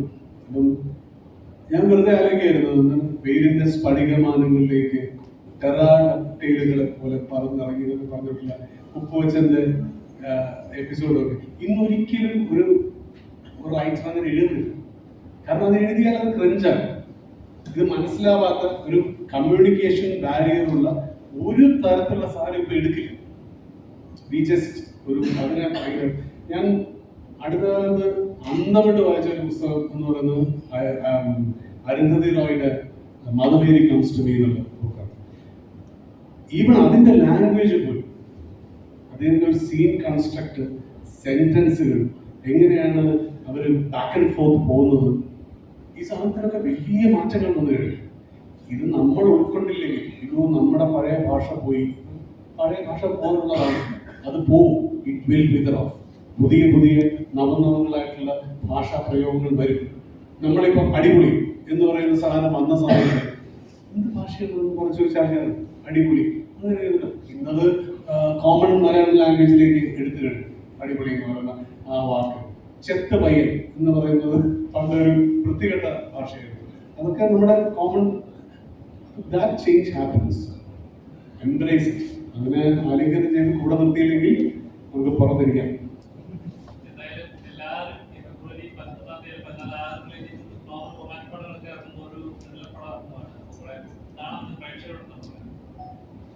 കാണും മാത്രമേ പറയാൻ പറ്റൂ. കാരണം ഇത് ഈ ഘട്ടത്തിൽ നമ്മൾക്ക് പറയാവുന്ന കാര്യം ഭയങ്കര രസമുള്ള സിനിമയാണ്. ഇതെല്ലാം തന്നെ എല്ലാ സിനിമയെ കുറിച്ചും അതിന്റെ സാങ്കേതിക പ്രവർത്തനം പറയുന്നത്. എനിക്ക് തനിനിറത്തെ കുറിച്ച് തോന്നുന്ന കാര്യം നമ്മൾ നേരത്തെ പറഞ്ഞ ഒരു ഇത് പറഞ്ഞില്ല, നമ്മളിപ്പോൾ പുതിയ തരം ത്രില്ലറുകളാണ് കണ്ടുകൊണ്ടിരിക്കുന്നത്. ഇത് ഒരു ഓൾഡ് സ്റ്റൈൽ ഇൻവെസ്റ്റിഗേറ്റീവ് ത്രില്ലറാണ്. പ്രത്യേകിച്ചും രതീഷ് എന്ന് പറയുന്നത് മോസാറിന്റെ എത്രയോ കാലത്തെ അവസ്ഥയായിരുന്നു. നമുക്ക് പണ്ട് സ്വാമി സാറൊക്കെ എഴുതിയ അല്ലെങ്കിൽ ആ ടൈപ്പ് ഇൻവെസ്റ്റിഗേഷൻ ഇഷ്ടപ്പെടുന്ന ആൾക്കാർക്കായിരിക്കും ഇത് ഇഷ്ടപ്പെടുന്നത്. അങ്ങനെ ഒരു എന്താണ് ഒരു ഇൻവെസ്റ്റിഗേറ്റർ കൃത്യമായി ഓരോ കഥാപാത്രങ്ങളിലൂടെ സഞ്ചരിച്ചു പോകുന്ന അത്തരമൊരു ഓൾഡ് സ്റ്റൈൽ ഇൻവെസ്റ്റിഗേഷൻ ത്രില്ലർ നമ്മൾ ഇന്നും അത്തരം സിനിമകൾ റീവിസിറ്റ് ചെയ്യാറുണ്ട്. അങ്ങനെ റീവിസിറ്റ് ചെയ്യുന്നവർക്കായിരിക്കും ഈ സിനിമ വർക്ക് ആവുമെന്നാണ് എനിക്ക് തോന്നുന്നത്. Thank you so much. Thank you. Okay, thank you so much. നിങ്ങളുടെ താരജാടകൾ നടക്കും. ഒരാളെ പറഞ്ഞു ആയിക്കോട്ടെ. നിങ്ങൾ ഭയങ്കര ഒരു ഫ്രണ്ടേണിറ്റി ആണല്ലേ. നിങ്ങൾ അവന്റെ മുഖത്തേക്ക് ക്യാമറ എടാ ഈ ഐക്യ സിനിമാക്കാർക്കിടയിൽ ഉണ്ടായിരുന്നു. നീ അതൊന്നും എന്റെ പുറകെ നേരിട്ട് നോക്കി അത് കുറച്ച് ഒക്കെ ചെയ്യുന്നുണ്ടല്ലോ. അതൊക്കെ ഓക്കെ. എനിക്ക് മതി. ഇനി പറഞ്ഞു ഓക്കെ എന്റെ ഫില്ലായി. മോന്റെ ക്രിസ്മസ് ആൻസർ ഇല്ല. ഇപ്പൊ പറഞ്ഞു. നീ പറഞ്ഞു പല നടന്മാർക്ക് താരജാടയുണ്ട്. ഒരാളുടെ പേര് പറയാൻ നിനക്ക് പറ്റുന്നില്ലേ? നിന്റെ സകല പത്രപ്രവർത്തക ദൈവങ്ങളും പോയി വേണ്ട. പിന്നെ പറയാം അല്ലെങ്കിൽ കൂടുതൽ താരമുള്ള ചാടൻ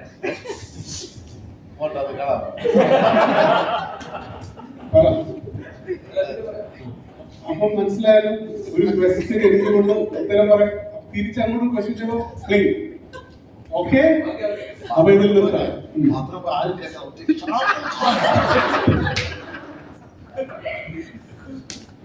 അപ്പൊ നീ അത് കുറയ്ക്കുന്നതിനോടൊപ്പം നമ്മൾ ആക്ഷൻ കൊടുക്കുന്നു. ഓക്കെ അല്ലേ? Thank you. അപ്പോൾ ഫെബ്രുവരി 13 അനുദിനം കാണുക. ശരി, ബൈ.